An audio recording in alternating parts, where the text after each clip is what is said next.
这个疫情的影响，迪士尼的电影《花木兰》伫美国地区，敢若伫串流平台来放映，就算是安尼，也是引起着真大的争议。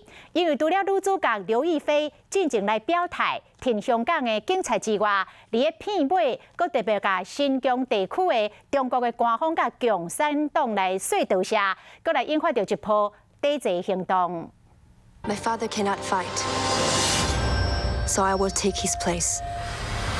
花木兰的故事大家拢知，自古以来，足侪搬做电视剧甲拍电影，但是大概拢无最近这支影片《花木兰》争议遐尼济。I will take revenge. 进前女主角刘亦菲伫香港反送中的运动期間，寫文章支持香港嘅警察，強講無是非。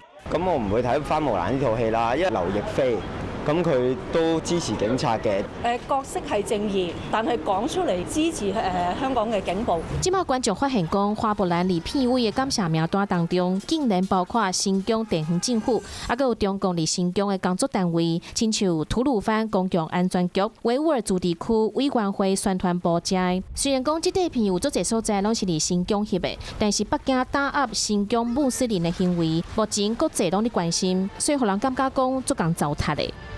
We urge people around the world to boycott the new Mulan movie, especially how Liu Yifei and Donnie Yen are the two celebrities in China that endorse police brutality in Hong Kong. 只是大家可能拢叫疫情關傷久啊。花木蘭喺北美地區開始播了後，根據面冊資料，9月初4全球嘅電影，離台北一天嘅票房，花木蘭和天靈無差偌濟。